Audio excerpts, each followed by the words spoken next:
बेहद की परम शांति life in multiverse Bapuji Dashrath Bhai Patel পরম শান্তি। এখন আমরা শুনব আত্মাদের লোক আর তারার মধ্যে যাত্রা, কিছু রহস্যময় কথা। বাপুজি দাদাজি তার নিজের দিব্য দৃষ্টি দিয়ে দেখে অনেক রহস্য খুলেছিলেন, যা ওপরের লোক, ব্রহ্মাণ্ড, গ্যালাক্সি, অনন্ত অনন্ত ইউনিভার্সের সাথে সম্পর্কিত রয়েছে। বাপুজি বলেছেন যে তার মা ঐশ্বরিক বিমানে বহুবার ঐশ্বরিক জগতে ভ্রমণ করতেন। দেবী যোগিনী দাদাজির মাকে, বাপুজির মাকে দিব্য রথে নিয়ে যেতেন। সে এভাবে 3 দিন তার শরীর ছেড়ে যেত এবং তার শরীর যত্ন করে দাদাজিরা রাখতেন। 3 দিন পর সে তার শরীরে আবার ফিরে আসতো। বাপুজি বলেছিলেন যে অ্যান্ড্রোমিডার মন্দাকিনী আমাদের পৃথিবীতে এসেছিলেন, আবার নিজের গ্যালাক্সির মধ্যে ফিরে চলে গেছেন। ধ্রুবতারাও সেও পৃথিবীতে জন্ম নিয়েছিলেন এবং তিনি বিষ্ণুর কাছ থেকে অচলের বরদান পেয়েছিলেন এবং তিনি আবার তার নিজের নক্ষত্রের মধ্যে ফিরে গিয়েছিলেন। এই জন্য ধ্রুবতারাকে পৃথিবী থেকে সর্বদা একই স্থানে দেখা যায়। অতএব হিন্দু শাস্ত্র স্কন্ধপুরাণের মধ্যেও লেখা রয়েছে যে ধ্রুবতারাতে স্বয়ং প্রকাশিত লোক রয়েছে।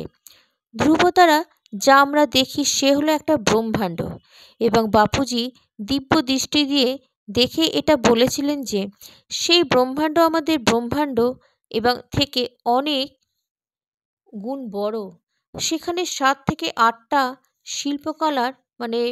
শিল্পকলার পরম আলো রয়েছে, যা একটি ব্রহ্মাণ্ডের তুলনায় অনেক বেশি।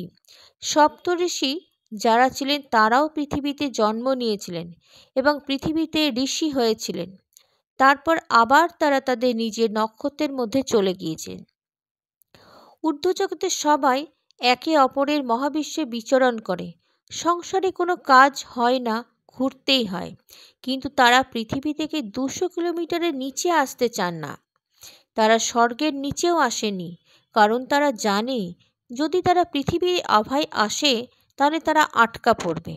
16 থেকে 20 কলার শক্তি হলো আত্মার 16 থেকে 20 কলার শক্তি সহ একটি আত্মা 1 সেকেন্ডে এক মহাবিশ্ব থেকে অন্য মহাবিশ্বে যেতে পারে। এটা নির্ভর করে যে আত্মার দক্ষতা ক্ষমতার উপর, কত সময় এবং কত দূর যেতে পারে।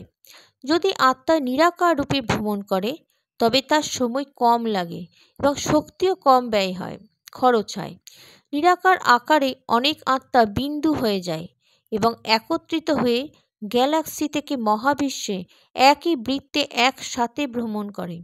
সূক্ষ্ম দেহ নিয়ে ভ্রমণে আত্মার শক্তি বেশি এবং গতিও হয়। আত্মার শক্তি বেশি সূক্ষ্ম দেহে আর গতি মন্থর। একটি কলার আত্মা, কলা হলো পাওয়ার, আত্মার পাওয়ার গুণদত্তা। একটি কলার আত্মা 1 সেকেন্ডে ট্রিলিয়নতম সময়ে একটি কলার মহাবিশ্ব অতিক্রম করতে পারে।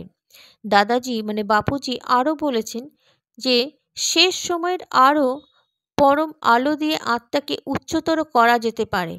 যদি 100 কলা সহ একটি আত্মা 200 কলাতে যেতে চায় তাহলে সে 1 সেকেন্ডের মধ্যে পৌঁছে যায়। দাদাজি বাপুজি আমাদের বলেছেন যে আমাদের ব্রহ্মাণ্ডে সূক্ষ্ম জগৎ, কারণ জগৎ, কার্যকারণ জগৎ, পরম নিবাস আত্মারা বহু দূর থেকে এসেছেন, যারা নিরাকার অবস্থায় বসে আছেন। তিনি এই পৃথিবীতে এসেছেন সর্বশক্তিমানকে দেখতে, রূপান্তরের প্রক্রিয়া দেখতে। সূক্ষ্ম জগতের আত্মারা খুবই শক্তিশালী এবং তারা যা করতে চায় তাই করতে পারে। এমন অনেক ঘটনা বা খোঁজ রয়েছে যা আমাদের পৃথিবী লোকের ওপরে নক্ষত্রমণ্ডলের বাইরে দুনিয়া সাথে যুক্ত করে রেখেছে। আজও সেই নক্ষত্রমণ্ডলের মধ্যে দুনিয়া ব্যাপ্ত রয়েছে এবং সেই নক্ষত্র থেকে অনেক আত্মা আমাদের পৃথিবীতে আসতেই থাকেন। এই রহস্যকে বোঝা খুব কঠিন, কারণ এদের স্থূল চোখ দিয়ে দেখা যায় না। উদাহরণস্বরূপ, পশ্চিম আফ্রিকার মধ্যে মালিতে থাকা ড্রাগন জনজাতির লোকেরা অনেক শত বছর ধরে তারা Sirius Sirius A Sirius B নক্ষত্রের সম্পর্কে এবং নক্ষত্র নিশ্চিত অরবিট সাইকেলের সম্পর্কে জানতেন। সেই জনজাতির লোকেরা এটা জানতো যে সিরিয়াস এ হলো বড় এবং একদম উজ্জ্বল একটি নক্ষত্র। সিরিয়াস বি নক্ষত্র কম আলো এবং সেটা খুবই ডেন্স মেটেরিয়াল দিয়ে তৈরি। তারা এটা কিভাবে জানলেন? সেখানে মডার্ন সায়েন্সের তথ্যটি কয়েক বছর পরে জানতে পেরেছিলেন। অনেক বছর পরে জানতে পেরেছিলেন। সেই জনজাতিদের নিজস্ব ক্যালেন্ডার রয়েছে। তাদের নিউ ইয়ার সিরিয়াস নক্ষত্র নিশ্চিত স্থিতির দিনে হয়। তারা বলেন যে তাদের এই সমস্ত তথ্য সেই তারা থেকে আসা এলিয়েন্সরা দিয়েছেন এবং এখনও সেই এলিয়েন্স তাদের সাথে তাদের সেই এলিয়েন্সদের সম্পর্ক রয়েছে। পরম শান্তি।